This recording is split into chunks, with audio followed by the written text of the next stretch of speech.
Hello दोस्तों, मैं doctor सबा और आज हम सोशियोलॉजी की शुरुआत पे बात करेंगे कि कैसे सोशियोलॉजी का जन्म हुआ।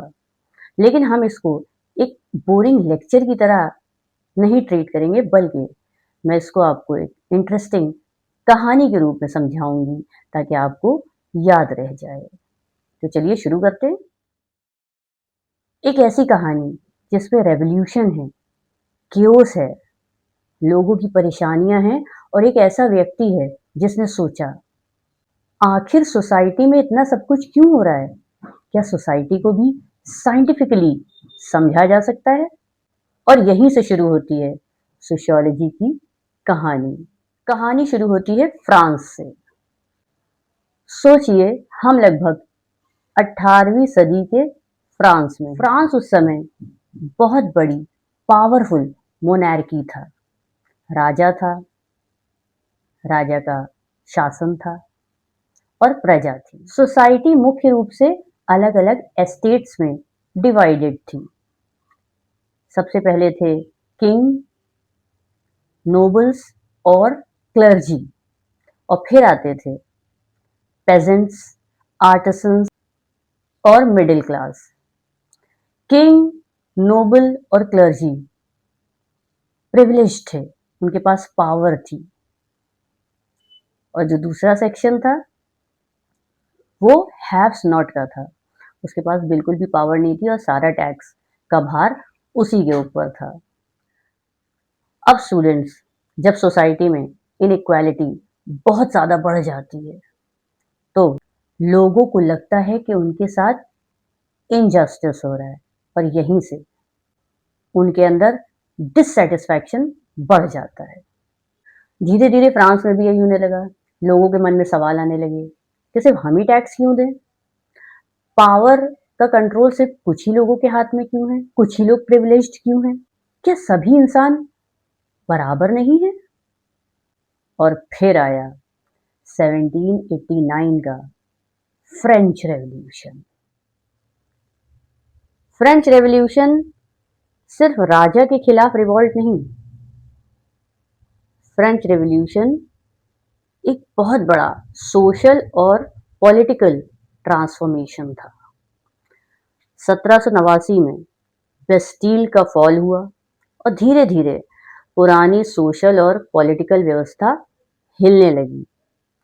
रेवोल्यूशन ने ऐसे आइडियाज को मजबूत किया, लिबर्टी, इक्वालिटी, फ्रेटर्निटी, यानी स्वतंत्रता, समानता और बंधुत्व। लेकिन याद रखिए, रेवोल्यूशन के बाद सोसाइटी तुरंत पीसफुल नहीं हुई, बल्कि फ्रांस में काफी समय तक कॉन्फ्लिक्ट, वायलेंस, पॉलिटिकल इंस्टेबिलिटी और सोशल डिसऑर्डर रहा। पुरानी व्यवस्था टूट रही थी, लेकिन नई व्यवस्था अभी प्रॉपर्ली बनी नहीं थी। यानी old order was disappearing, but a new social order had not yet fully emerged. और यही सिचुएशन बहुत इंपॉर्टेंट है सोशियोलॉजी के जन्म को समझने के लिए। अगस्त कॉम्टे एक फ्रेंच थिंकर थे। इनका जन्म 1798 में हुआ था। अब सोचिए, एक ऐसा फ्रेंच थिंकर जिसका जन्म 1798 में हुआ है, यानी कि फ्रेंच रेवोल्यूशन होने के बाद, और वो बढ़ते बढ़ते इस पूरे केओस को देख रहा है, महसूस कर रहा है, और सोसाइटी में इतना ज़्यादा जो उतार चढ़ाव है, तमाम जो नई प्रॉब्लम्स इमर्ज हो रही हैं, उनको वो देख रहा है और समझ रहा है। तो अगस्त कॉम्टे ने देखा फ्रेंच रेवोल्यूशन तो हो गया, लेकिन सोसाइटी में स्टेबिलिटी का क्या? उन्होंने सोचा अगर हम फिजिक्स, केमिस्ट्री और बायोलॉजी जैसी साइंसेस के थ्रू नेचर को समझ सकते हैं, तो क्या हम ह्यूमन सोसाइटी को भी साइंटिफिकली तरीके से समझ सकते हैं? और यहीं से एक नया आइडिया सामने आया, society can be studied scientifically. Comte ने सोसाइटी के सिस्टमैटिक और साइंटिफिक स्टडी को डेवलप करने की कोशिश की, और उन्होंने इस नए डिसिप्लिन को नाम दिया सोशियोलॉजी। सोशियोलॉजी दो शब्दों से मिलकर बना है, सोशस एंड लोगस, अर्थात sociology is a scientific study of society, और you can say the study of society, क्योंकि सोशियस का अर्थ है सोसाइटी और लोगस का अर्थ है स्टडी। कॉम्टे ने पहले इसका नाम सोशल फिजिक्स रखा, लेकिन बाद में उन्होंने सोशियोलॉजी टर्म को अपनाया। इसलिए अगस्त कॉम्टे को फादर ऑफ सोशियोलॉजी कहा जाता है। लेकिन अगस्त कॉम्टे को सोशियोलॉजी बनाने की जरूरत क्यों महसूस हुई, ये सबसे इंटरेस्टिंग क्वेश्चन है। इमेजिन कीजिए आप एक क्लासरूम में, और वहां का डिसिप्लिन पूरी तरह से खत्म हो गया है। स्टूडेंट्स अपनी मनमानी कर रहे हैं, जिसको जहां मन आ रहा है उठ के चला जा रहा है, शोर मचा रहा है, कोई किसी की नहीं सुन रहा है, टोटल केओस है क्लास के अंदर। अब टीचर क्या करेगा? टीचर सबसे पहले समझेगा कि आखिर प्रॉब्लम है क्या, ये हो क्यों रहा है। फिर वो रूल्स बनाएगा और ऑर्डर स्टैब्लिश करेगा। कॉम्टे को भी सोसाइटी में कुछ ऐसा ही दिखाई दिया। फ्रेंच रेवोल्यूशन ने ओल्ड सोशल ऑर्डर को चैलेंज किया था। कॉम्टे चाहते थे कि सोसाइटी को समझने के लिए साइंटिफिक नॉलेज को इस्तेमाल किया जाए, ताकि सोसाइटी में ऑर्डर और स्टेबिलिटी को समझा और स्थापित किया जा सके। इसलिए उनके सोशियोलॉजी के विचार में दो बहुत इंपॉर्टेंट कॉन्सेप्ट आते हैं, सोशल ऑर्डर और सोशल प्रोग्रेस। कॉम्टे का फेमस आइडिया था ऑर्डर एंड प्रोग्रेस। उनके लिए सोसाइटी को सिर्फ ये नहीं देखना चाहिए कि सोसाइटी बदल कैसे रही है, बल्कि ये भी समझना चाहिए कि सोसाइटी स्टेबल कैसे रहती है। इसलिए सोशियोलॉजी के दो इंपॉर्टेंट कंसर्न्स को समझिए, सोशल स्टैटिक्स, जो कि सोसाइटी में ऑर्डर और स्टेबिलिटी कैसे बनी रहती है इस पे बात करता है, और सोशल डायनामिक्स, जो कि सोसाइटी में चेंज और प्रोग्रेस कैसे होती है इस पे बात करता है। एक सिंपल एग्जांपल समझिए, अगर फैमिली के सभी मेंबर्स के अपने अपने रोल्स हैं और रूल्स फॉलो होते हैं तो फैमिली में ऑर्डर बना रहता है। लेकिन समय के साथ फैमिली के रूल्स और रिलेशनशिप बदलते हैं, ये सोशल चेंज है। तो सोशियोलॉजी दोनों को समझती है, स्टेबिलिटी को भी और चेंज को भी। कॉम्टे और पॉजिटिविज्म। अब एक और इम्पॉर्टेंट कॉन्सेप्ट आता है पॉजिटिविज्म।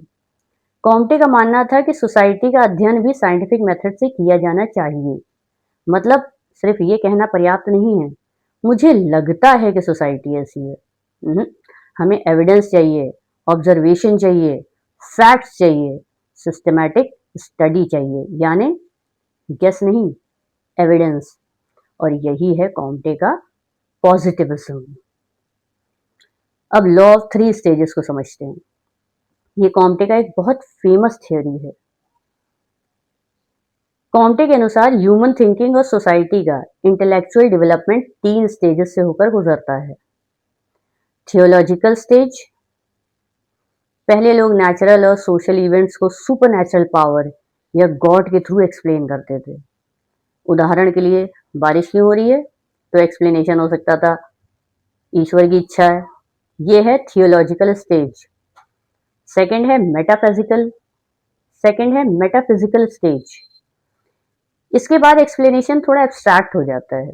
लोग कहते हैं कि चीजें किसी एब्स्ट्रैक्ट फोर्स या एसेंस के कारण होती है, यानी सुपरनैचुरल एक्सप्लेनेशन की जगह फिलोसफिकल और एब्स्ट्रैक्ट एक्सप्लेनेशन आने लगता है। ये है मेटाफिजिकल स्टेज। थर्ड है पॉजिटिव स्टेज। अब आता है साइंटिफिक स्टेज। यहाँ हम पूछते हैं एविडेंस क्या है, ऑब्जर्वेशन क्या कहता है, फैक्ट्स क्या बताते हैं, और यहीं से कॉम्टे का पॉजिटिविज्म आता है। इस स्टेज में नॉलेज, ऑब्जर्वेशन, एविडेंस और साइंटिफिक रीजन पर आधारित होती है। तो सोशियोलॉजी की कहानी हमें क्या बताती है? अगर आपको पूरे लेक्चर में सिर्फ एक कहानी याद रखनी है तो ये याद रखिए, फ्रेंच सोसाइटी में इनइक्वालिटी और डिससेटिस्फैक्शन बढ़ा तो फ्रेंच रेवोल्यूशन हुआ, पुराना सोशल ऑर्डर टूटने लगा, सोसाइटी में इनस्टेबिलिटी और डिसऑर्डर आया। अगस्त कॉम्टे ने सोसाइटी को समझने के लिए साइंटिफिक अप्रोच की बात की, तब जाके सोशियोलॉजी का डेवलपमेंट हुआ। बस यही कहानी आपके आंसर राइटिंग की बैकबोन बनेगी। तो उम्मीद कर रही हूँ कि शॉर्ट में सोशियोलॉजी का ओरिजिन आपको समझ में आ गया होगा। एक छोटा सा वीडियो क्लासरूम का रिकैप के फॉर्म में कुछ क्वेश्चंस यहाँ पे मेंशन कर रही हूँ। उन क्वेश्चंस के वन वर्ड में कमेंट सेक्शन पे जवाब दीजिएगा। जो पहले 5 कमेंट्स में मुझे आंसर देगा, उनको मैं अपनी नई book youth uncertainty and future narrative gift करूँगी। तो जल्दी-जल्दी कमेंट सेक्शन पे जवाब लिखिए और अगर आपकी कोई क्वेरी हो सोशियोलॉजी से रिलेटेड, तो वो भी आप कमेंट करके मुझसे पूछ सकते हैं। चलिए क्वेश्चंस के जवाब दीजिए और नेक्स्ट लेक्चर में फिर आपसे मिलूँगी जल्द। बाय।